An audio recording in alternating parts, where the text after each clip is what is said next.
We're getting a few people joining in now, and they're all saying hello to you. Hi. Somebody's talking about their bad dreams.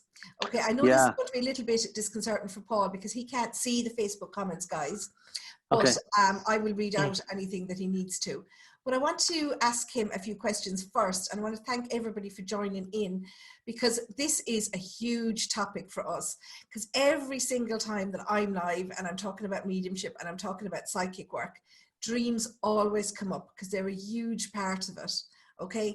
Now, from your point of view, and I'm interested to know this, do you see a difference between, say, what is a psychic dream and what is kind of a subconscious dream, if you like?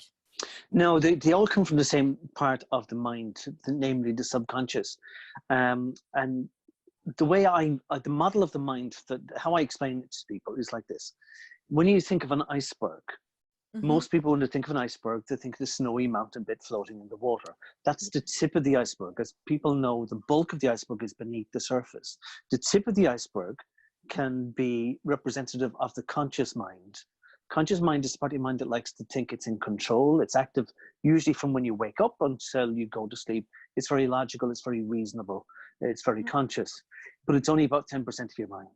So what's the rest doing? Well, the rest is subconscious. It's the bulk of the iceberg beneath the surface. And the properties of the subconscious mind are that it's highly emotional. It thinks purely in terms of emotions and feelings. And we're all emotional, feeling human beings. Whether we display that or not is irrelevant. And an example of that, Sandy, is that everybody knows that you shouldn't drink excessively, you shouldn't smoke, you should eat 5 portions of fruit and veg, and you should exercise every day. But who does it? Because we just don't feel like it. We're human beings. So we live our lives by our feelings. And the other crucial property of the subconscious mind is that it remembers everything. Absolutely everything. Nothing is lost to the subconscious mind. Imagine that all the data from the very moment you come into this world has been recorded in your subconscious mind. So the subconscious mind works 24/7. It doesn't need to sleep. And it's people say to me, like, I don't dream, or I don't remember my dreams. And is it true that, I dream once or twice a night? You have 5 major dreams at night, 5 major sleep cycles. And usually the last one, the one just before you wake up, is the dream that everybody remembers mostly. It's the longest cycle of what we call REM sleep. So if you think of a wave function, we start here and then we drop down into sleep, and we kind of go like that all night. So several times during the night where you're twisting and turning, you almost wake up, you come out of a dream cycle. And dreams are where the mind is trying to integrate what has happened to it during the day with reference to previous knowledge. It's trying to file away information with reference to previous knowledge. So if you got attacked by a dog during the day, your subconscious mind goes, oh, that goes with all the dog memories which are over here, and it puts it over here. And it's like your filing time. It is. It's your filing thing. And years and years ago, I used to work for the post office. I was a postman. And back in the day, I don't think it's true now. I think everything is electronically sorted by computer. You used to have like a frame, like with pigeonholes and little square boxes for every little, housing estate or townland or whatever. So you can imagine, like, something happens and subconscious mind goes, okay, that's the dog thing that goes up there. That's the thing that happened with so-and-so down the road. That goes with all the memories there. But if it comes up against something that it has never encountered before, or something that it has had difficulty with before, it doesn't know what to do with that. And when I was with the post office, if you got a letter that was badly addressed, we would leave it in what's called on the flat bench, and you would leave it there until you got more information. You might bring it out with you, ask people, do you know who such and such is, that the address is incomplete, or the name is spelled wrong. And if you got more information, you could deliver it. But if you didn't, every morning when you went in, that letter was there facing you. And that's what a recurring dream is.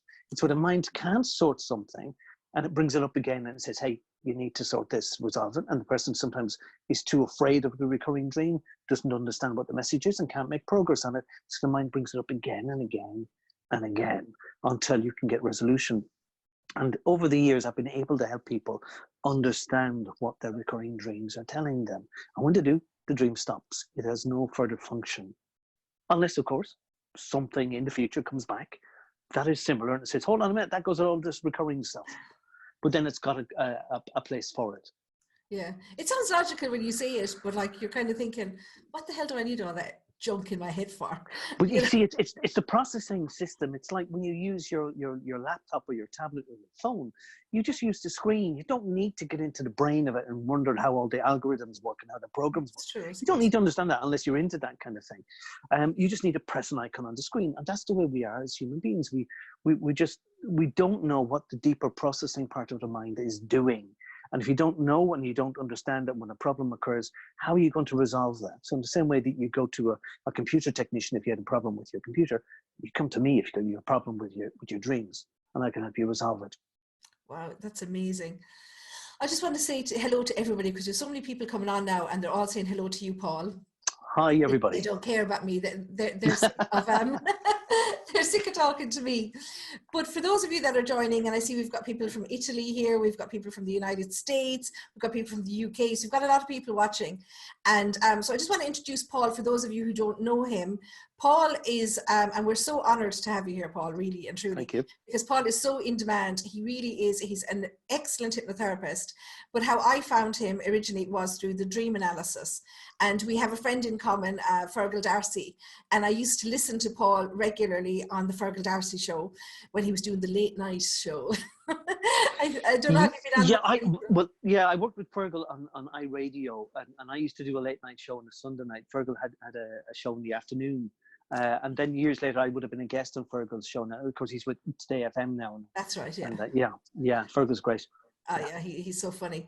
But and you know, everybody that's here will have watched me live at some stage, and they've heard me talk about you nonstop. So I'm always saying, whenever anybody asks me a question about dreams, I say I haven't a clue. You know, go to paulgill.ie. He's the man. So that's why I invited you on, and thank you so much for joining us. And so I want to just tease out that point a little bit more, if I may, because we would be huge believers in the psychic dream. Mm-hmm. A lot of us have had dreams. I mean, myself particularly, I can only speak from my own, I suppose, experience, in that over the years, I have had a lot of psychic dreams. And I wouldn't even have known it, especially when I was a young girl, you know, and then it's only when something happens, maybe some weeks later, that it's made sense. So, and I know you come from a much more logical, maybe scientific side. You don't believe in that then, do you not? No, you'd be wrong to say that. I would say, instead of saying I don't believe in something, I believe in everything. Yeah, okay. Because our subconscious mind is vast. And if you think, Sandy, the things that you currently believe in, how many of those things do you think you will believe in 5 years' time? Or how many of the things you currently believe in that you didn't believe 5 years ago? Your beliefs, I believe, should always be updated. As you acquire new wisdom and knowledge, you need to constantly update yourself. The people who get stuck in life sometimes are entrenched in their views and all of that. So I would believe in psychic dreams, and I would say that I would have had psychic dreams. But I think where we need to differentiate is psychic dreams and self-fulfilling prophecies. The two things. One of the functions of the subconscious mind is to give you what you think about most. Now, people say, well, I thought about winning the lotto and I didn't win it. But you need to think about things on a highly emotional level to attract them. It's like the law of attraction. And you attract what is at your core value. But sometimes people can attract fearful things or bad things. And that is because fear is the strongest emotion that we feel. People would say it's love. No, love is the most desirable, but fear is the one that causes us to take action. So another example, if somebody bursts into that room where you are and said, hey, I love you, you go, oh, that's lovely, that's nice. But if somebody burst in and said, the house is on fire, you need to get out, boom, you're gone. You don't need to think about it. You're gone. It's like a reflex. So fear causes us to react. And our subconscious mind is trying to protect us. It tries to watch out for things that potentially are dangerous. And this is where phobias come into play. And I love trying to understand the phobia that somebody comes to me with. Like, for example, fear of flying. In all the years, really, that I've been helping people with fears of flying, I think there was only one lady last year whose fear of flying was actually connected to flying. Everybody else, the flying was a metaphor for something. Or even animals in dreams can be a metaphor for something. Yeah. So if you, getting back to the self-fulfilling prophecy, if you think something often enough, you'll cause it to happen. Because it becomes an instruction, it becomes a command to your subconscious mind, and your subconscious mind makes it real, makes it happen. But as regards psychic dreams, I would come across a lot of people who have very bad psychic dreams. And I'd say, well, 50% chance that you should have a good psychic dream, 50% chance you should have a bad one. Why are you always noticing the bad stuff, the negative stuff? And again, it's their fear. They're engaging in fear-based thinking, and they notice when the bad stuff happens, and they kind of go, oh yeah, I dreamt about that. It's true. Yeah. But it's their antennae are out there, and they're kind of looking for fear, looking for problems before they happen. Now, I'm not dismissing psychic dreams, because I think every human being has an ability to be psychic. There is more than what we just see. If you think of it, we see a certain bandwidth of light. We see things with our eyes, but we know that there's other things on the edges of that bandwidth. There's infrared, there's ultraviolet, there's X-rays. So we see through this narrow, it's like having blinkers on, and we just see, and we think that is all there is in reality. But there isn't. I think everybody has had that experience where you just know stuff. You don't know how you know, but you just know that you know. If it's not about yourself, I don't mean to cut across you, Paul. Yeah. But like, you know, if it's not about yourself, if it's something that you have no control over, you know, because as a young girl, well, I wasn't that young, I suppose, I was about 21 when Princess Diana in the UK died. 10 days beforehand, I dreamed about that car crash. But when I woke up the following day, I just assumed it was going to be the Queen Mother. I said, well, maybe somebody in the royal family is going to die, but it couldn't be her because she was 36 years old. You know, and I actually dreamed the car crash and saw where it happened.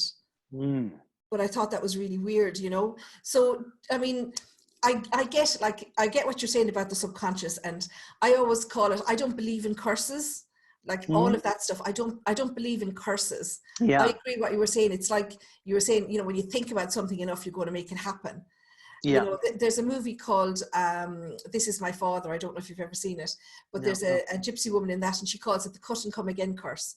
And just by telling somebody that they're cursed, they start doing stupid things and being clumsy, and you know. Yeah, because they're being vigilant. They're being vigilant, and they're watching out for the bad stuff. Exactly. Because it happened. Yeah. So I get when it relates to yourself, but what about when it doesn't relate to yourself? Well, again, it can be that you're just picking up on stuff.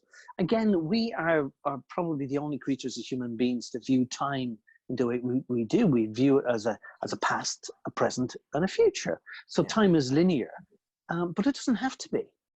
To most animals, they live in a very present tense. And animals don't necessarily look for a future. People say, well, what about squirrels that collect nuts for winter and all the rest? It's an instinct. It's a program that they're born with. They just kind of know that they need to store up this stuff, and there's plentiful, so they kind of hide it away. And then, you know, they don't know that necessarily that the winter is going to be harsh and that they're going to have to eat the stuff that they've stored away.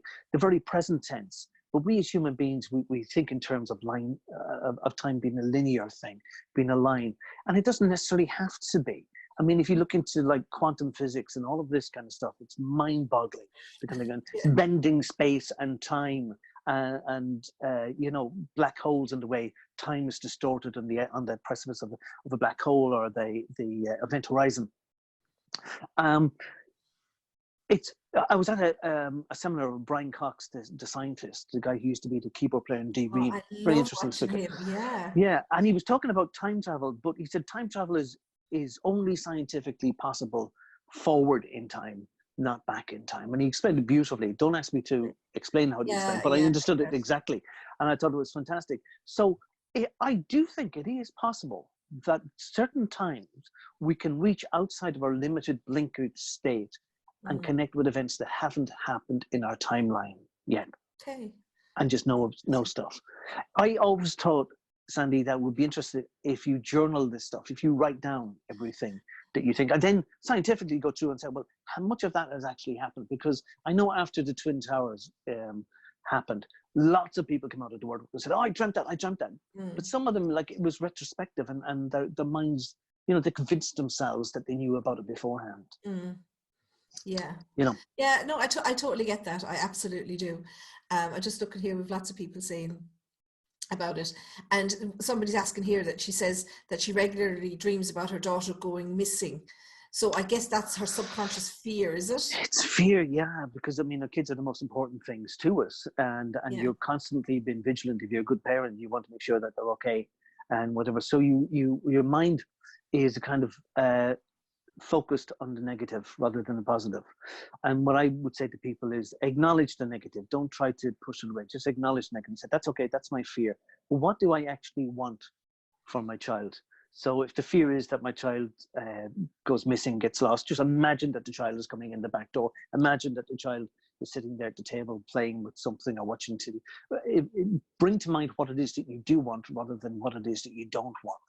The subconscious mind does not differentiate between a positive and a negative. They're the same thing as far as the subconscious is concerned. And the example I give people is that don't imagine in the room where you are now, don't imagine that the door bursts open. And don't imagine that a big pink elephant is outside that door and the big pink elephant starts to put her big pink head in through the door and she gets in one side of her head and her ears kind of flops in and then she wedges in the other one, then she gets in her shoulder and then one foot and then another and then the body is stuck in there and then with a big push, she just lands right into the room. Don't imagine any of that. And you've just been, for the last minute or so, mind has been consumed with pink elephant. So that's the way our fears work. The more energy that we give them, the bigger they become. So I would say delete the word worry from your vocabulary and replace it with the word concern. Be concerned about things. Be concerned about the safety of your kids. But say, that's it, I'm concerned. What do I actually want for them? And in that way, then you give energy to the antidote of your worries. Wow. So you could actually train your mind, if you like. Oh, absolutely. Yeah. Yes. Wow. Yes. Yes. That's amazing. Yes. Yeah. Wow. Your mind is the greatest thing ever. And people just don't know how to use it. No, we don't. And, you know, I go sometimes to the Arthur Findlay College in London, and they've started now analysing the mediums as they come through, so that they're hooking us up with all these sticky things on our heads when we're working. You know, they've teamed up with some hospital in London to analyse how this works. So obviously they're interested in the functionality of the brain. And whether or not we're all loopers, I guess. Well, do you know, I was going to say another area that you just reminded me of there is lucid dreaming, where people know that they're dreaming. There are societies and groups, especially in the States, who do experiments with lucid dreams. Have you ever had a lucid dream? A dream where you know that you're dreaming? Where I know that I'm dreaming. And you can do anything. You kind of go, I'm going to start to fly, or I'm going to start to do whatever. No, I wouldn't say so. No, no. I wouldn't say so. No. I've had lucid dreams, and for a while I was almost obsessive in trying to be able to have myself have a lucid dream at will. And I almost kind of got there. I'm not too pushed about it now, but a lucid dream is great because it allows you to take control. But in the States, there are groups of people who will meet up in lucid dreams. So if you're a lucid dreamer and I'm a lucid dreamer, I'll say, right, Sandy, tonight in my dream, I'm going to meet you. I'm going to give you a 4-digit code. And in the morning, I'll ring you. You tell me what that code was. And they claim they've had success. Now, I don't know how scientifically can this be vouched for, but it's interesting. I've come across people, one lady in particular I remember when I was researching for my book, people who are very close, people can almost like read each other's minds. They would have the same dream. They woke up and say, well, I was dreaming I was in the forest, and they was like, yeah, well, I was dreaming the same thing too. And they would share the same dream. I think it's fascinating. Yeah, like that is, because they say things, you know, like twins and stuff like that, don't they? Yeah. They can think about each other and know what each other's doing. Oh, yeah. And I guess I wonder, is that kind of the same way I communicated a couple of times with people who are actually in comas? They're not actually passed. Yeah. But in the same way that I would read a spirit that's passed, I've connected with them even though they're in a coma. So they're kind of in that in-between space. Yeah, and people... It's interesting, Sandy, again, people who've had near-death experiences, people who've left their bodies. It's happened to me, where I'm convinced that I did die on an operating table, and I could see what was happening because I was able to say to them afterwards. And I didn't say anything to anybody about it for years. I thought, I think I'm nuts. But basically, if I can tell you quickly, I was 17. I was repeating my leaving cert. Because I'd been a bit of a messer, a bit of a dosser, didn't really care about it. Thought I could wing it. But something. So I ended up repeating the leaving cert, and I had great crack that year. But on the day before the leaving cert, I was out playing pool, eating burgers, drinking pints of shandy. Seriously, yeah. Yeah, thinking I have this in the bag, no problem. That night, then I got an awful pain. Doctor was sent for in the hospital. Appendix about to burst. And I'm going, I can't be here. I need to do the leave. Said, so you're going to have to repeat. So I'm not going to repeat. I'm not going to repeat again. I need to do it. So I had to do like an emergency operation. You know, you're supposed to be fasting before they give you put you to sleep. So I'd been eating burgers and whatever, so I wasn't. And there's a danger in that, you see, that you can throw up in your mask or whatever, that you can drown in your own vomit. And they did the operation. And on the way back from the theater, I'm suddenly looking down on my body on the trolley, and there's a nurse and there's a doctor wheeling me in. And I'm kind of going, oh, this is interesting. There's no fear, no nothing. I'm just kind of observing the facts. Yeah. And the doctor and the nurse become aware that there's something wrong with me. I must have stopped breathing or whatever. And I was only a slip of lad. I was only about 9 stone. I was very, very light. I was into athletics and running back then, as well as burgers and pants shandy. But I remember there was a coloured doctor and there was a nurse, and I knew her name was McGuinness. I could see it on her name badge. And they were trying to turn me, I was on my left side, and they were trying to turn me over onto my back on the trolley. Yeah. And they couldn't. And the reason they couldn't was because I had gone off and I was walking down this lovely road. It was like natural gravel kind of a road, massive big mature trees either side. And I was just drifting down this road, and it came to a junction, and there was a road going off to my left and there was a road going off to my right. And on the right, I could see the world, and it was there slowly rotating. And there was a figure at this junction. He looked, the closest I could say is he looked like a Franciscan monk. He was in the kind of, I couldn't see his face, but he was like this hood and whatever. And I could feel him talk to me. There was no voice, but I knew what he was saying. He was kind of going, well, you can go back that way to the world. Sorry. Oh, you can go back to the world, or you can go up this way. And the other way was up and around to the left. And I knew if I was going that way, I was never coming back. And that's the way I wanted to go. It wasn't that I was depressed or anything. I just thought, this is the way I want to go. So I'm pushing to my left. Doctor and the nurse are trying to pull me back on the right, and they couldn't do it because I was so intent on going there, even though I was only a slip of a lad. And eventually they just grabbed me and just smacked me down on the trolley, and I just threw up. I threw up all over the place. I exploded. Nice. Anyway, several hours later, I came to, and this nurse McGuinness came in, and she said, "You worried the shit out of us there." Well, I said, "I know, I'm sorry about that." I said, I saw you and the doctor, and I said, "I'm sorry about getting sick all over." She said, "How do you know all of that?" I said, "You were unconscious. We couldn't get you back." I go, I must have dreamed it. Is that what got you interested in the whole dream analysis thing, or the? No, I'd have to say it was when I became a hypnotherapist, and I'm part of hypnoanalysis, analyzing somebody's anxiety or problem or situation. I would ask people to keep a journal of their dreams over a week. And the idea being that the subconscious mind, when you ask it to resolve the problem or, find the root cause of it, it'll go through a process. And part of the process is dreaming of the problem and the solution and the origins of it. And it's like the subconscious mind joining the dots. And I found from doing this that sometimes somebody come back to me with a notebook full of dreams, and they kind of go, "I have no idea what that dream is about." And then I have no idea about that one, and I have no idea about it. And I'm going to go, "No, actually, there's a similarity there between." They go, "What is it?" And I go, "I just that," and they go, "Oh, yeah, God, oh yeah," and that was the event that, blah, blah, and suddenly, boom, they hit the root cause of the problem. And I thought, I can see this more easily than they can. Yeah, it's amazing. It is amazing, I think. And when you hear, and we'll do a few dreams in a few minutes, but when people hear you describing the dreams, they say, "Well, that's logical.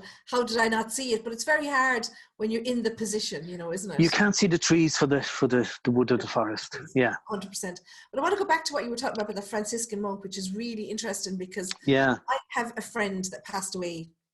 I get upset now talking about her. We were in London for St. Patrick's Day, and that night we were in our rooms, and she had a visitation, and she said, honestly, she said, I thought it was St. Patrick, because it was 17th of March, and she said she was hoping to become a full-time medium. We were on a training course, and this figure, and like that with the hood and whatever, and he said to her that she was ready to move on to the next stage of life. And she was so excited because she figured that this meant that it was St. Patrick that was telling her to become a full-time medium. And we came home from London on the 22nd of March, and she died on the 12th of April. She was 40 on the 1st of April and died on the 12th. Just had a massive bleed on the brain.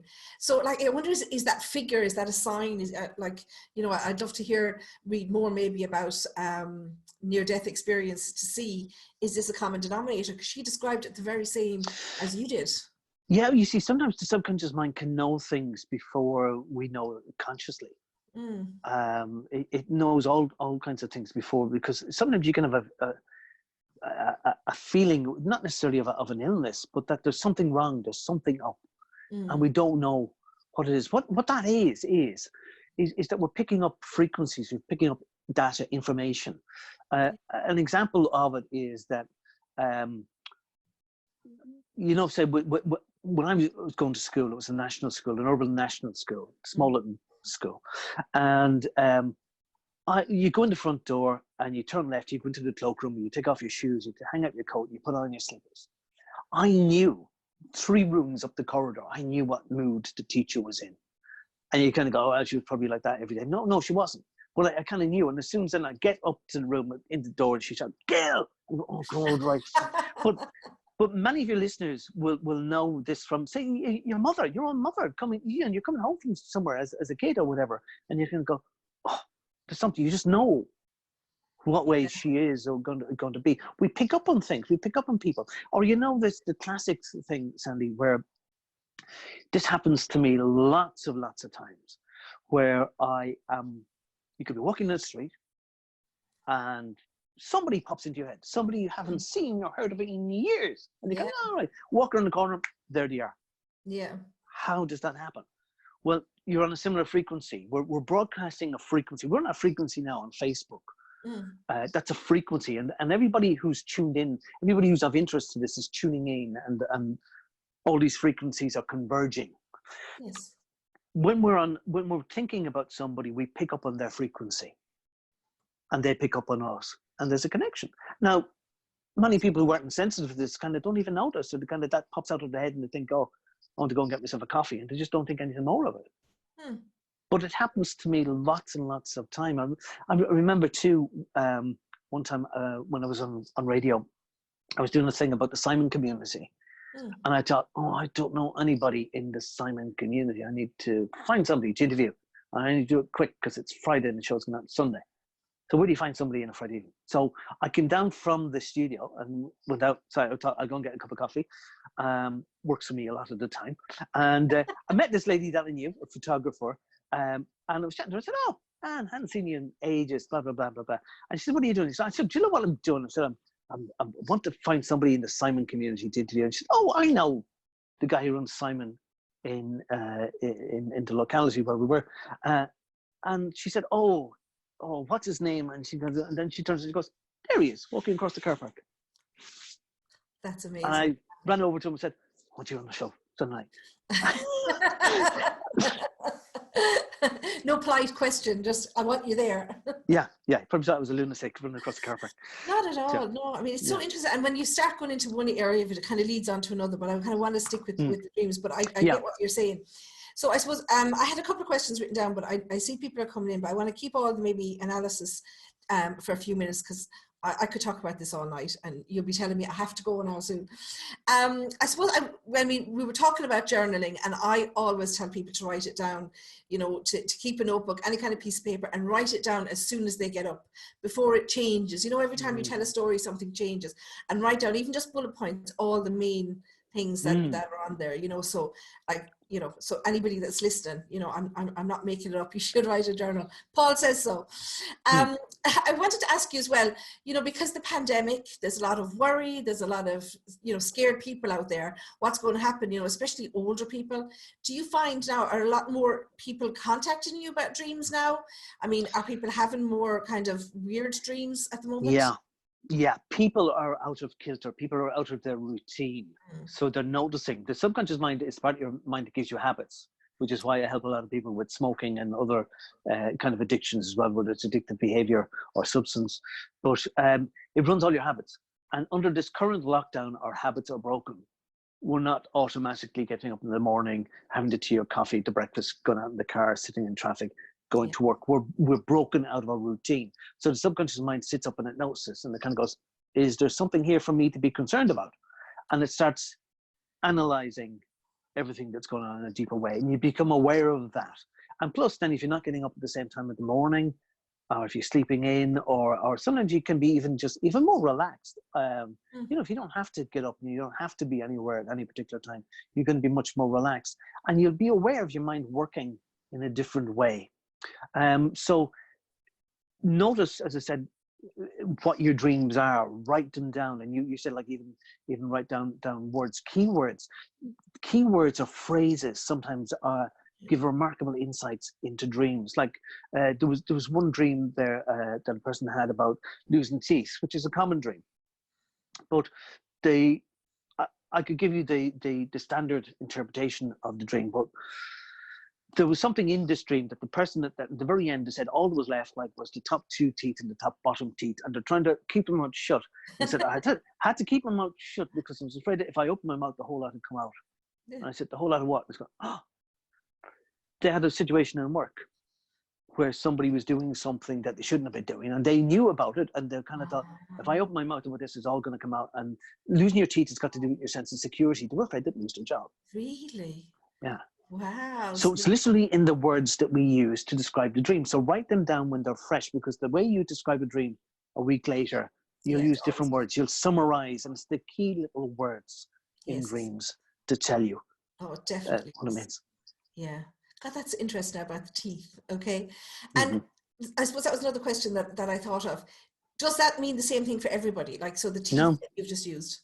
No, as I said, there's like a generic thing for teeth, but it depends on the person's own individual situation that they're in at that time.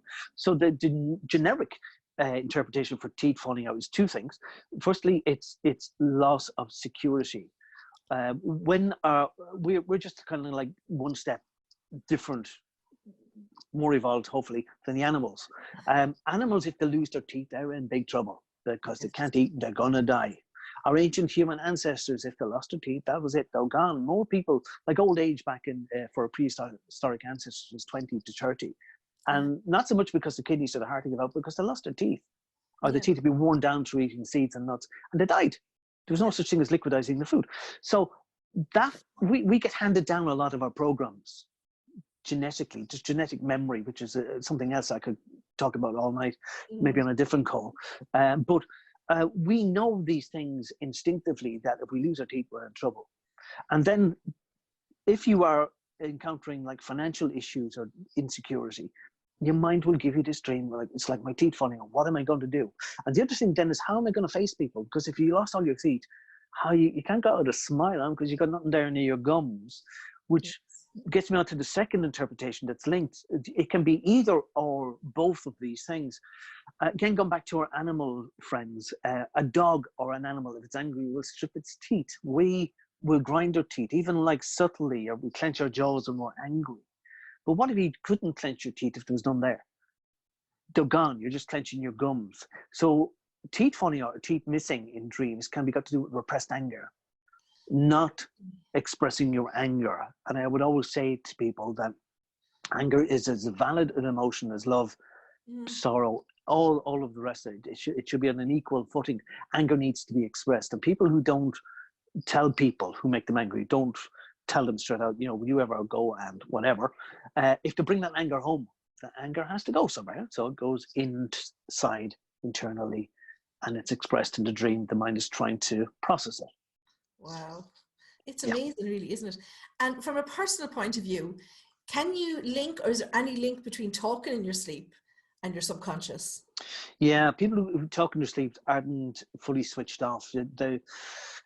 The human body and the mind is highly evolved, and it tries to make sure that our safety is paramount. So if you have a dream that you were in, I used to say with Mike Tyson, who's the current heavyweight champion? I forget. You meant from UK. Somebody like that. Yeah. Oh, Anthony Joshua, is it? And Joshua, yeah, he's great. Yeah. Brilliant. But if you had a dream where you're fighting Anthony Joshua, you could turn around in bed and just clobber the person that's there beside you, because your mind can't differentiate between reality and whatever. But the mind will switch off in a particular sequence. It will shut down in stages, and it'll do it very, very quick in a split second. But there's a set order that the mind switches off in. And it's funny, I got to explore this and to notice this. I got to watch myself fall asleep one night, which was fascinating. It sounds mad, it sounds weird, but I always used to wonder as a kid, as a child, that I just go to bed, go to sleep. Next thing I open my eyes and it's morning. How did 7 hours go? Like just in a second. And I thought I'd love to be able to monitor, be aware of myself going to sleep. And one night I did it, and it was fascinating. And it's kind of contradictory too, because really what I was doing was bringing conscious awareness into the subconscious. So I was making myself awake and sleep at the same time and noticing things. Really? Yeah. Yeah, I know it's mad. But No, I it's not bad. I'm just trying to think, God, how would you do that? Go on anyway. Well, yeah, it's a particular state of mind that sometimes it's hard to get words to describe this. Yeah. But I also use this to explain to people what sleep paralysis is. You know that feeling when you can't move when you wake up? Yeah. If your mind is exiting a dream at fast speed, if you need to get away from that witch or the monster, or the thing that is scaring the bejesus out of you, you're just going to fly out of that dream. What happens is that the mind doesn't wake up in the proper sequence. So if some part of you is mad awake and it's kind of, I need to get up, but the muscles haven't been switched on yet. Mm-hmm. So the body is immobilized, and it's immobilized because it's a safety mechanism. As I said, it stops you clobbering the person that's beside you in bed, or stops you falling out of bed if you think you're falling off a cliff. So sleep paralysis lasts for a couple of seconds, and when you relax and just kind of go, okay, I'm awake, next thing it's just gone. But it seems like a whole lot longer. But when you were talking in your sleep, it's part of that mechanism that isn't fully switched off. People who talk in their sleep are not fully at rest for whatever reason. And if they could record themselves or get somebody to record what it is they're actually saying, is the key to understanding what's on their mind. I don't need to record. I talk every night, all night. I sing, I argue, I do everything. But my kids tell me exactly what I said. So Okay. Well, that's the stuff then that's actually on your mind. And it's, it's important information. It's important data, which, like, people ask me, like, to say I don't remember my dreams, is that any harm? And they go, no, not necessarily, if your life is okay. But if your life isn't okay and it's in chaos and you're not remembering your dreams, you just don't want to know. That's a different thing. That was another question I was going to ask. Does it mean something when you don't remember them? It does, because normal, healthy people will be aware that the dream, whether you can remember the dream or hold on to it for any length of time, is a different thing. But when you dream, you go through that cycle, that highs and lows. The only reason you don't go through that is if you're on heavy medication, heavy antidepressants, or sleeping tablets. You'll have what's called flatline dreaming. You'll just go flatline, and the body will be asleep, but the mind can't process anything. And I've said it to doctors previously. If somebody's not sleeping, don't be too quick to prescribe sleeping tablets. Get them to talk to somebody, because there's something stopping their mind from going to sleep. So you can put the body asleep, but if the mind can't process information and data, you just get a build up. So the person is getting sleep, but they feel as if they're not making progress in their lives, that their mind, they're just storing up problems for themselves long term. Okay. I have to think about that for myself now. Maybe I'm getting frustrated about a lot of stuff, but I've always talked in my sleep, so I've probably been angry all my life. Well, Sandy, one of the things that you can do, it's a simple thing, is when you're ready to go to bed, sit on the side of your bed with an A4 page, write out all the things that are on your mind, read them out loud, then tear out the page, scrunch it up, and throw it in the bin.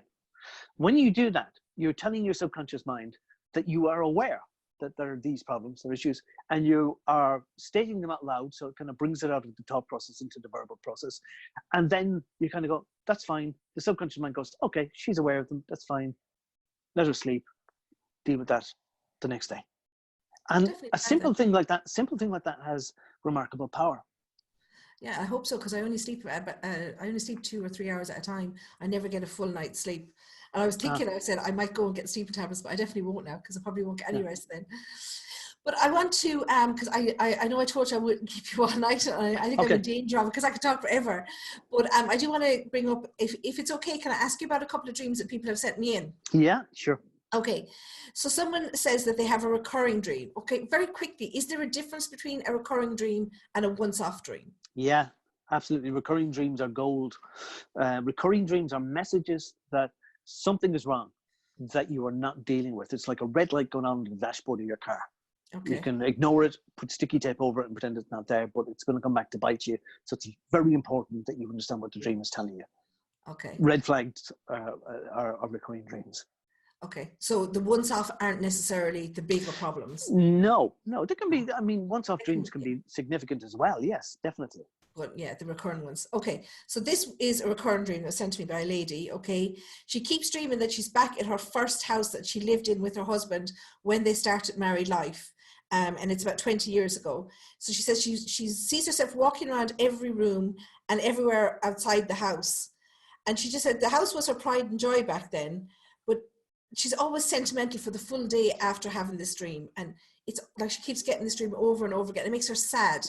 So she's walking around inside and outside of the house, her first marriage. Okay, her mind isn't happy at the moment, you see, because when you go back to a happier time, which is what she's going back to when she was first married, moved into this house and all that, her mind is telling her that's a happier time than now.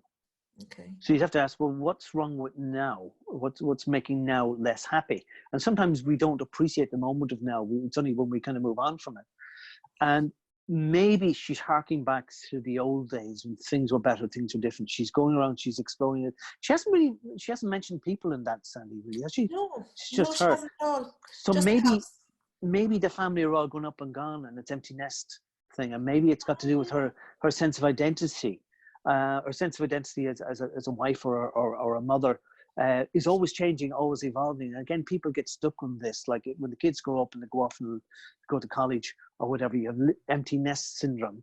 And it's because the person's identity is caught up in being a carer or a giver, and suddenly there's nobody there.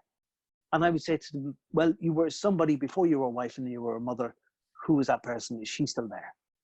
And this applies to men too, fathers, husbands. So if she kind of goes, well, what was it that she had then that she doesn't have now? That's what the dream is telling her. That there's a component, there's something missing in her life that she used to have. Apart from her youth, do you think? Well, apart from youth, you can't hold on to that. But no. Yeah, it's more likely circumstances, people, situations, something that she's gone back to, that her mind is going back to find a previous reference in the dream and saying, that's when you had that feeling. You don't have it now. So if she can understand what that feeling is that she's looking for, she can find some way to recreate it now or bring in something new into her life to give her a similar kind of a feeling. Okay, that's really interesting. I suppose I only have a snapshot in that I have those few lines of a dream and I don't have the backstory, which is what you would need, I suppose, to analyze. Well, this is what I love to get people to talk to me about dreams, because sometimes people will text me a dream and they say, I had a dream about a dog. What does that mean?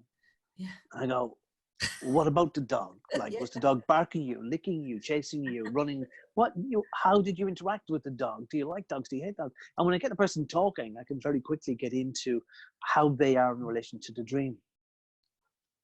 I have another one. Okay, a very quick one. Another lady, and she keeps having a recurring dream of her previous job. And when she was in that job, she felt lost and out of her depth. And when she wakes up, she feels panicked. Okay, and again, that's a similar thing. She's gone back to a feeling that she had, and it's related to her work life. So I'd say her current job, or maybe even if she's out of a job because of the pandemic, it's the feeling that she describes is lost. So that's a very bad feeling for her to have. So if she was to explore that feeling of being lost, what else is that connected to? Where else did she feel that previously in her life? Maybe even in her family life or personal life growing up. Explore that feeling. That's the key to the dream. That's what she's afraid of. She's afraid of that feeling. And remember, fear being the strongest feeling, strongest emotion. That's why it's recurring. There's a lot of energy in that dream, but you can take the energy out of it. Subconscious isn't out to do you any harm or to scare the bejesus out of you by giving you a dream like that. It's giving you information, it's pleading with you, it's throwing data at you again and again and again. And sometimes you can have a recurring dream and the dream isn't identical to what it was previously.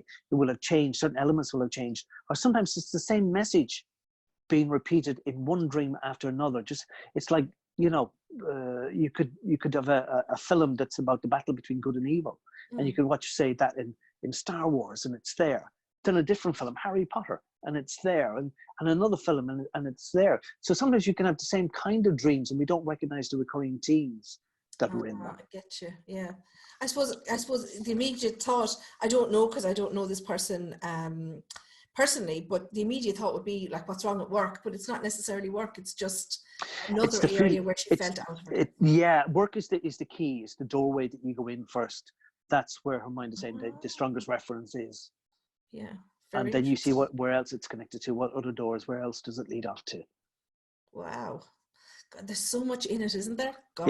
Yeah, I love it. So here we have a once-off dream, okay? But this lady contacted me because she literally has been scared since she had this dream, like terrified. So she dreamt she was in an old family house, which wasn't her own house. And she called a vet about her dog. And the vet insisted that they called out immediately. And 2 strange vets arrived and they said that all was okay with the dog. They were chatting and everything. And immediately they left and she closed the door behind the 2 vets. And then the doorbell immediately rang again. And she thought they'd forgotten something. So just straight away opened the door and a strange man barged past her into the house and attacked everybody in the house. And she was walking over a trail of blood and everything. And when she went out the back into the garden, there was a new puppy there that she just started playing with, even though she was scared to go into the house. And there's a lot in that.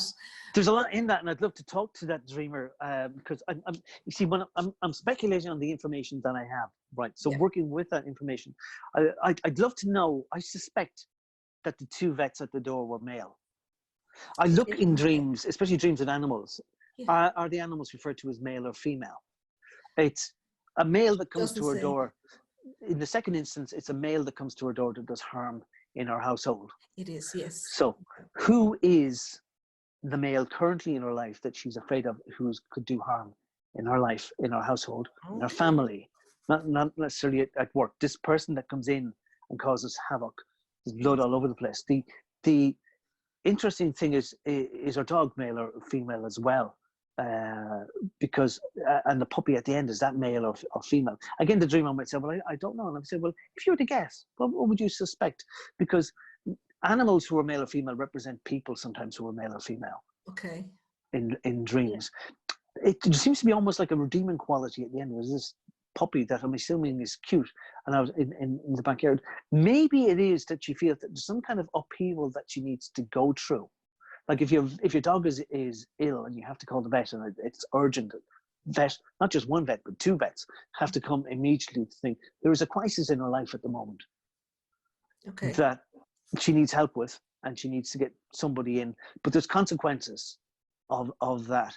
Having opened the door to the vets and the vets don't do any harm, it's the second opening up the door. Maybe if she feels that she's opening up, it could be a relationship.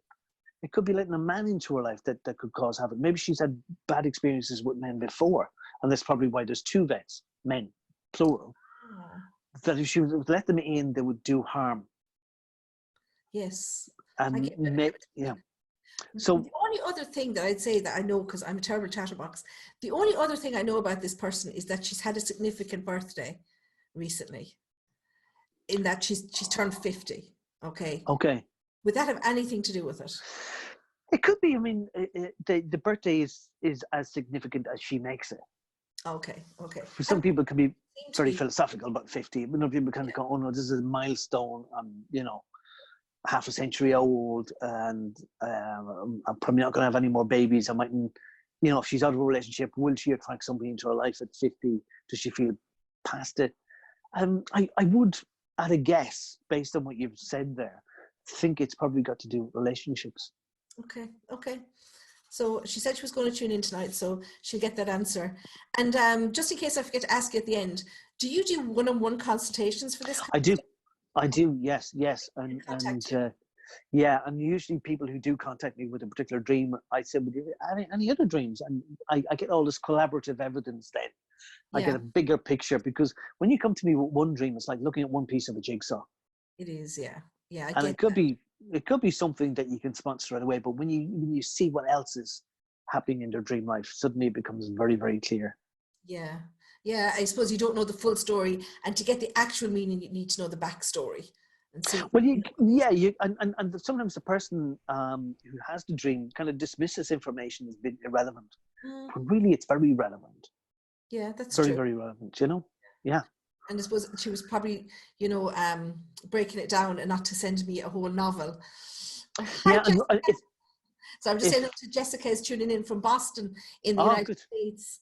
So we've got a lot of people on here. Kathy is tuning in from New York.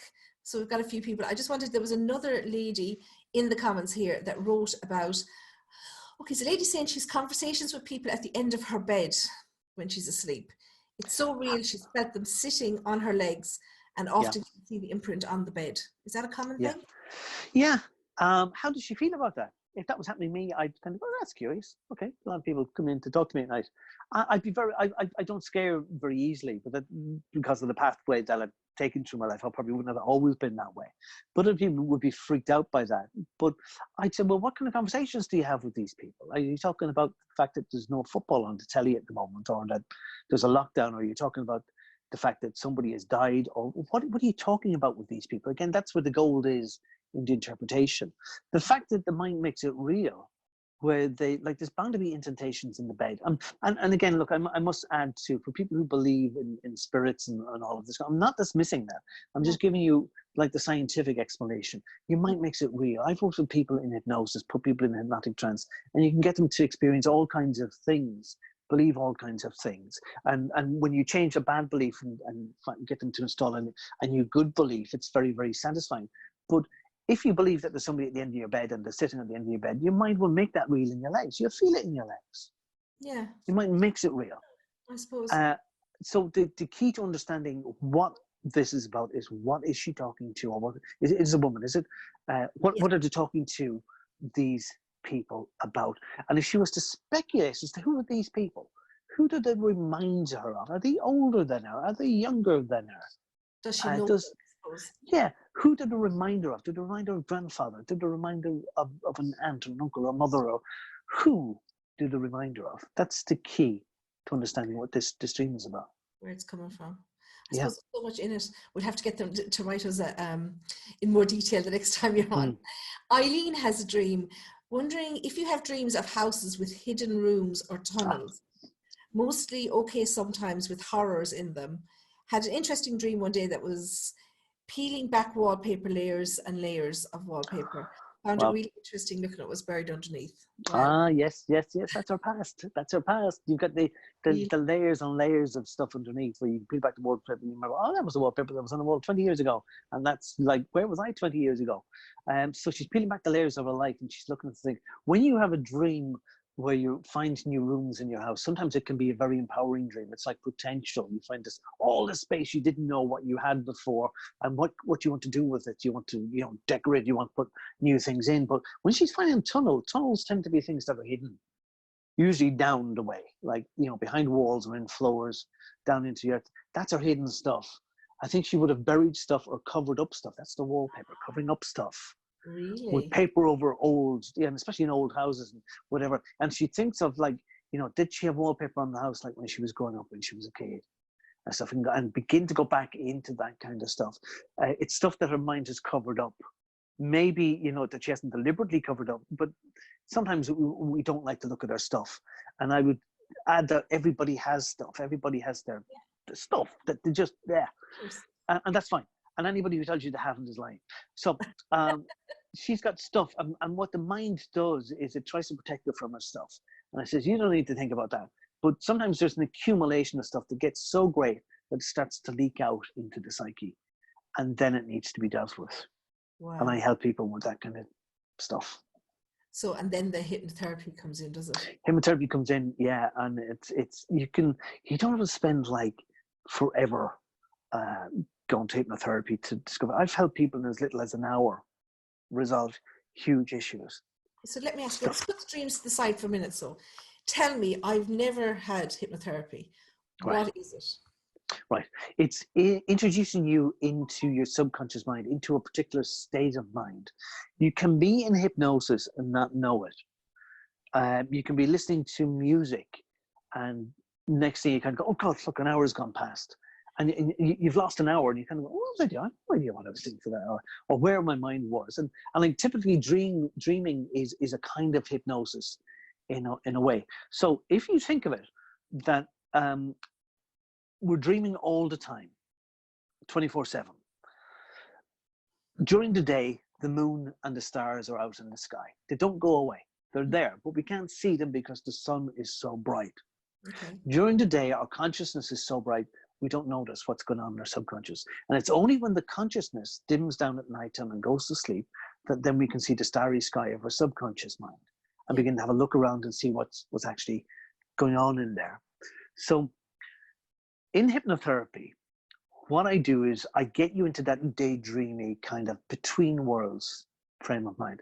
It's a frame of mind that we are familiar with, but don't notice it unless we're formally introduced to it. It's the frame of mind that I do most of my best thinking either when I'm driving the car or whether or if I'm in the bath.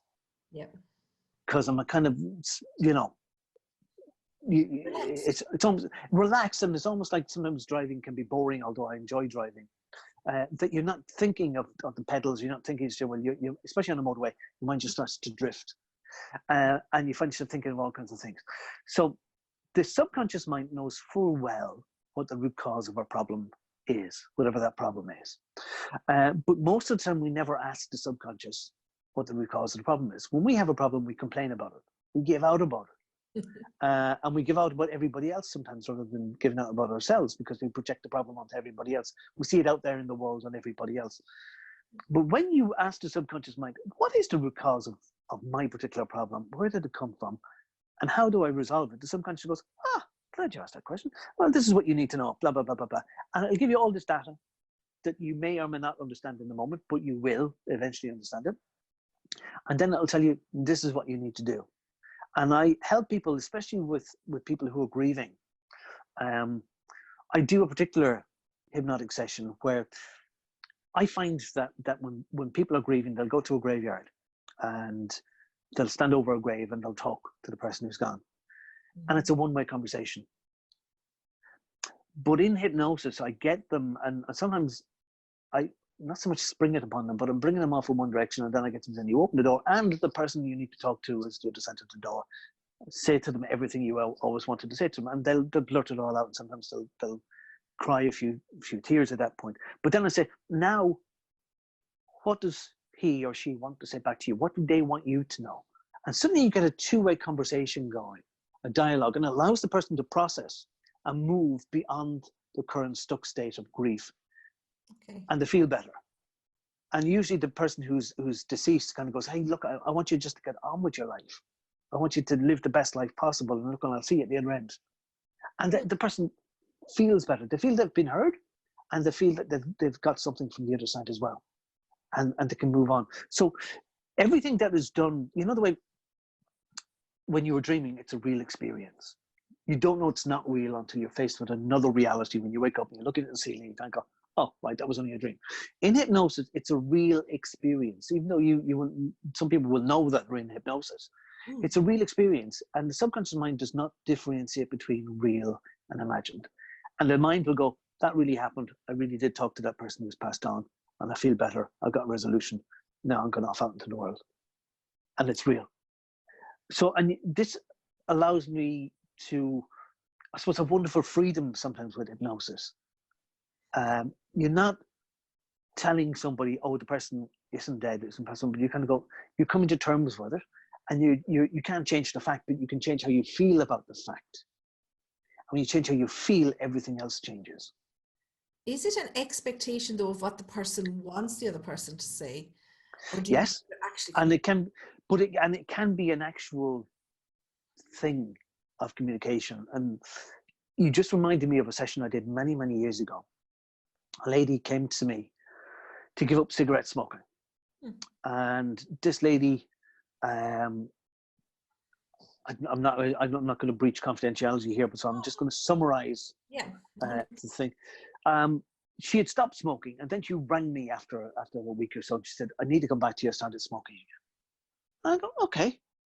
And I was kind of a bit perplexed as to why she'd started smoking again, because I thought the session had gone really, really well. So she came back in, and she started talking about, you know, she said, felt great after the last session. And then suddenly, for some reason, and I go, ooh, it's not for no reason, it's for some reasons, for some reason that she can't quite put her finger on. And I started talking to her, and next thing she started talking about her mother who had died. And she felt in some way complicit in the way that her mother died. She felt the blame. No, she wasn't, but she felt the guilt, the blame. And I said to her, I brought her to this visualization where she met her mother and got to talk to her mother. Now, this lady went very deep into trance, and she started to mumble. And it wasn't important for me to understand everything that she was saying. I thought, just let her keep talking, and there was mumbling and there was tears, and she kept on at this probably for half an hour, 40 minutes. And I thought, okay, I'm just letting this happen. Yeah. And at the end of it, she came out, and you could see it in her that she was different. Her face was bright, her eyes were bright. She was like sunshine. The load had been lifted. Yeah, she was literally glowing. And it turned out, she said to me, tonight is my mother's anniversary. It was on this night, at this time, that she died. Bless her. 5 years ago. Mm. And she had talked to her mother, and when it resolved, and she goes, that's right. Don't want to, not bother with cigarettes anymore. Gone, sorted. And she was out there. And what was fueling her thing was the guilt over the death of her mother. Because after her mother died, she started chain smoking. I mean, she was been smoking anyway, but she really got into, and it was the guilt. Yeah. And she couldn't say anything to anybody. And the guilt is the worst. I have lots of people that come to me with guilt as well. Yeah. Yeah. I assume then, maybe it's a bad assumption, that the weight loss is kind of the same. Is that like holding on to something as well? Is that kind of dealing with something? It can be. I mean, there can be physical reasons, practical reasons, underactive thyroid, slow metabolism, all of those things. You can't dismiss those. Yeah. But, I can install them myself. Yeah. But we have this strong emotional connection with food. We are the only creatures on the earth that eat for emotional reasons. Every animal eats when it's hungry, and it stops when it feels it's had enough. But we eat even when we're not hungry. We eat for social reasons. You go into somebody's house and you do the Mrs. Doyle thing. Go on, you'll have a cup of tea. You will. You'll have an apple tart. You'll have, and we do it because we like to fit in. We're social creatures, and we administer the food to ourselves. Nobody opens your mouth and shoves in, a packet of Jaffa cakes or buns or whatever. And we have this relationship with food that is part of our culture, and even our upbringing. As children, we are rewarded for doing well with food, with sweets. You got all your spellings right. Here's a sweet. You came first in your race. Here's a sweet. You cleaned your room. Here's a sweet. We get punished, bad behavior, with take the food away. Go to your bed without your supper. Yeah, it's true. So sometimes when we don't feel good about ourselves, we kind of go, oh, I want to feel nice about myself. I want to give myself a reward. So they'll kind of give themselves something. And usually the thing that they give, it's either savory or sweet, those two things. And both, but especially the sugar thing, creates serotonin in the body. Now, serotonin, as people know, is the feel-good chemical. But many people might know that 90% of serotonin is created in the gut instantly. So the moment you get that sugar fix, you get this hit. It's like being a druggie. You get your fix. It sends you nine, you feel good. And your brain tells you about it a fraction of a second later. But then it dissipates, and you kind of go, oh, I need to feel that good feeling again. So you need your second fix. Yeah. Now, awareness is always the first step in change. Awareness that I am this way. This is the pattern of behavior that I'm currently engaging in. And I kind of go, when did that first kick in? When did I first start being that way? And some people say, well, it goes right back to childhood, or it might go right back to school. Being humiliated by a teacher is a common one. Things, or being told things, because as children, we believe everything. We believe in Santa Claus. We believe in the tooth fairy. We believe everything. And if somebody says you're fat, you're ugly, you're horrible, you're blah, blah, we believe that. We take it in, and that becomes gospel. And no matter where we go in life and how well we excel, you get a lot of people with what they call impostor syndrome, the feel that they're going to be found out. And a lot of this is traced back to being told you're useless, you're never going to amount to anything. And then we kind of go, well, I just want to feel good on the inside, so they give themselves food. So there's no need to like beat yourself up about it or feel bad about it. Just observe yourself and say, well, this is my behavior. What do I want to do about it? And again, the subconscious mind doesn't care what habits you have. It really doesn't care. It just runs these habits as programs and thinks this is the way that this person wants to be. But your current set of habits, before they were in place, well, actually, there was a different set of habits. And before that different set of habits, there was another different set of habits. And before that, there was another different set. So you've always been changing. You're not stuck with your habits. You can change them. And oftentimes, if somebody comes to me to lose weight or give it smoking or whatever, I'll get them to change several things. Okay. So break habits that are linked together, break them up. So sometimes, say, for example, with a smoker, if the person says, well, I have my first fag with a cup of coffee in the morning. So don't have the coffee. Have tea, have herbal tea, have a glass of water, and I kind of go, what? Yeah, don't know that. Because when you have coffee, you might go, and a cigarette. But if you don't have the coffee, your mind never goes have a cigarette. So what else would you do? Well, one lady in particular, I remember, she said, well, I come down in the morning, dressing gown, slippers, flick on the kettle, go out the back door, have a cigarette. By the time I have that cigarette smoked, the kettle is boiled, I'll go in, make myself a cup of coffee, go back out the door and have 2 more cigarettes. And then she said, I'll come in, go shower, go off out to work. I said, okay, how could you change that behavior? She goes, I'll get up, I'll go straight to the shower, get dressed for work, come out into the car, gone. And she missed her first 3 cigarettes of the day instantly, and I broke up the habit. And because her mind kind of goes, hold on, she didn't have the coffee, so she mightn't be having the cigarette again. And it waits and it watches to see, is there a new regime, a new habit being formed? And when it identifies that, after a couple of days of this new pattern of behavior, it kind of goes, right guys, that's the new habit. And I get her to put in other things. So if you listen to news talk on the way to work, don't listen to news talk, listen to one of the other channels. And again, her mind notices and kind of goes, wait a minute, she's changed that as well. And so you can change anything, any pattern of behavior, once you observe it first. And I kind of go, what's this pattern of behavior doing for me? Well, yeah, it's making me feel good. But really, is it making you feel good? Or are you kind of being conned? What's a better way to feel good? Well, I'd like to be healthier, slimmer. I don't want to have to worry of cigarettes.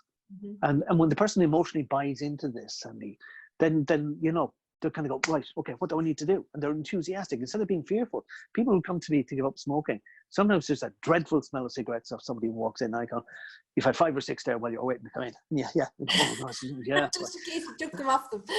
Yeah, and they're fearful. They kind of go, oh, I can't have this anymore. Whereas when they come out to the tent and go, I don't want that anymore. That's amazing. Yeah. Someone's asking, do you believe in or do you do past life regression? Yeah. I do past life regression, and then I do a thing called future pacing, where I project somebody into the future. And you can have fun with this and kind of go into a future life if you like. Past life regression is very interesting. Whether it's real or whether it's imagined doesn't really matter. It's the experience and the narrative that the person comes up with. Sometimes people hide in their stories. I'm just going to turn on the light there because I'm aware that it's getting a little bit darker. Sorry, I'm keeping it long now. No, you're fine. But sometimes I had a lady who was madly interested in doing past life regression. So we did 3 past lives, and she was a very good candidate for doing the past lives. She had lots of details and fascinating stuff. But in each of the past lives that she had, one of them, she was killed in World War I, age 17, running away from situations that she was fearful and shot in the back. Another one, then she died in a nightclub in the UK in the 1950s. She took some drugs or something. And that killed her. And I forget what the other one was. But in each of the past lives, she died at the same age, 17. And when she came out, she goes, oh, that's amazing. Okay, yeah. And I said, what happened when you were 17? She said, yeah, well, I died in World War I. And I said, no, what happened when you were 17? No, I died in World War I. I said, what happened in this life when you were 17? She goes, oh, yeah, my mother took me out in the street and I became destitute for months at Liverpool. I go, there you go, your life ended when you were 17 in this life. That's when your life ended. And her past lives, whether they were real or imagined, it was like almost like a dream. Her mind was saying, this is when your life ended. She had to grow up very, very quickly. Wow. Yeah. My God. I'm immediately thinking what kind of a mother does that, but anyway, that's a different conversation. No, different conversation, different time, different era. Conversation. Yeah. So I want to let you go. So just very quickly. So, I mean, I loved to talk about dreams and I would talk all night. So for the hypnosis, is it really just, because we have a lot of people here that are so interested. So I know you can do the giving up smoking, the losing weight, the past life regression. So is it about things where you're it's all about an altered state? Is it like, I don't know, I'm just wondering, is it almost like a counseling thing as well? Like, why would people go to you? It's like a mixture of psychotherapy and hypnosis all in. You can get results very, very quickly. Sometimes when you go to counseling, it's dealing about what's happening in the present, and it doesn't necessarily go back to the past. Whereas I see that most things, because we only really have our past, we haven't got the future. If we're talking about like linear time, we only really have our past. So if you're looking for the origins of the problem, it's in something that's been done already. So hypnosis can get you to look at things from a different perspective very, very quickly, and in a way that you hadn't looked at it before. Because if somebody had been able to look at the problem in a different way, they wouldn't have had to come to me in the first place. They would have been able to resolve it. So I help them get a different perspective on the problem and change how to feel about it. And you can work in light states of trance where somebody said, close your eyes, And when they close their eyes, their mind is very much internalized. They're not looking out through their eyes. They're not distracted. They're just thinking of their thoughts. Okay. Or you can work and get them into a very deep state of trance for other kinds of work. Wow. And because we have people tuning in from all over Ireland and, you know, from other countries, I suppose the big question is, how much of this do you do online? Well, I can work online. Sometimes you need to be careful, you need to be tricky, because if somebody, you know, hits on something that they're very upset about, I'm at the other end of a phone line on the internet, whereas when you're dealing with people face to face, it's much easier. But problems can be resolved online, face to face. You don't necessarily need a very, very deep level of trance. So if somebody has, I suppose, let people contact me is really what I'm trying to say, because so individual problems. You for the weight loss, for example. Yeah. That's something you would consider doing online. Oh yes, because you can get into, like, people know, I think, deep down why they're holding weight. You know, if it's nothing physical, if it's nothing like health-wise, you know, a dysfunction of the body, you know, some particular organ or hormones or something like that. But even stuff like that, hormones and individual genes, there's just lots of research that said it can be switched on, switched off, individual genes. So you're not necessarily stuck with your genetic hand of cards that life has dealt you. You can change things, or even like change your attitude to it. So yeah, if people contact me directly. So I suppose, yeah, as you say, the best thing would be for people to contact you individually for what they're looking for. Yeah, and I'll get back to and I've put your website at the top of this post, so they have it. Paul Gill. It's paulgill.ie, isn't it? Yeah. paulgill.ie. Yeah. And the last thing I want to ask you about, because you have a definitive book of dreams there behind you. This is your own book, isn't it? Yeah, I wrote that, Sandy, because I was frustrated when I people were coming to me to get dreams interpreted, and they kind of go, I Googled this dream and I found out that such a thing. And I give this example in the book, and I'll give it here just before I go. Some people say, well, I had a dream of a white horse running around the field. What does that mean? I don't know. What did you do with the horse? What did the horse to do with you? Were you watching it? Were you on the back of the horse?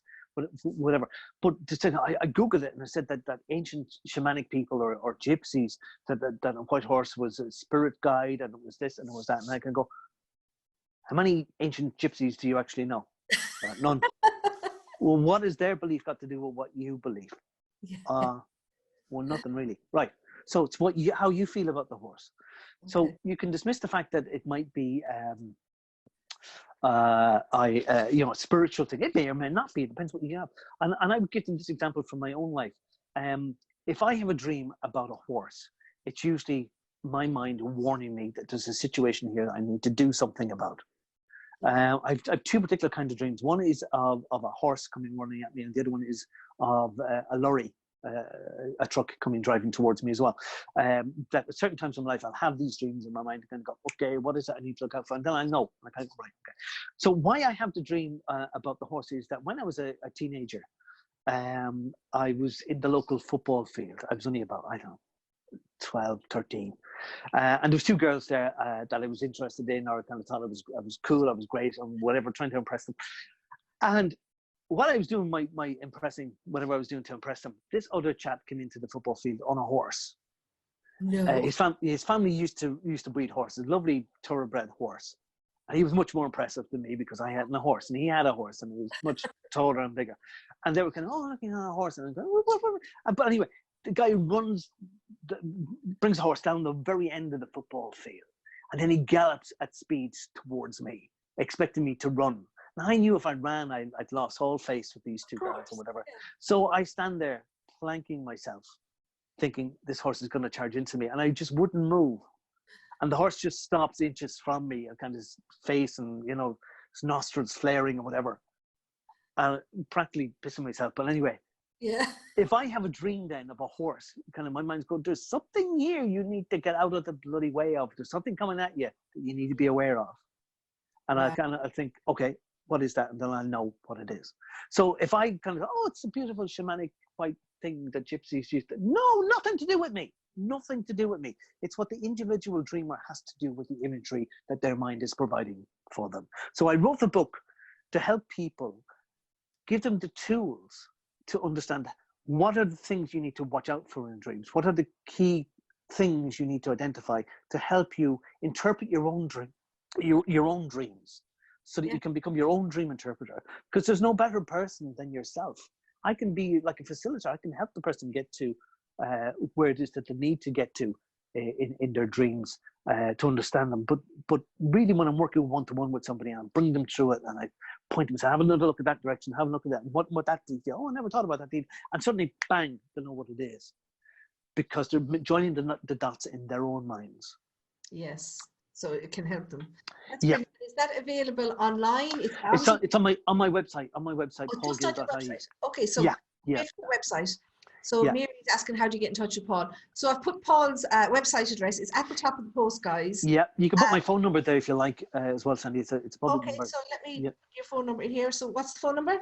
It's 086 086 105 105 4813.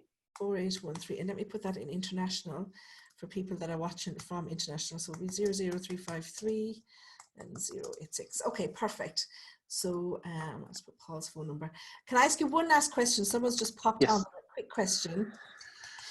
Paul gets phone number. So she keeps dreaming of muddy water coming out of her tap.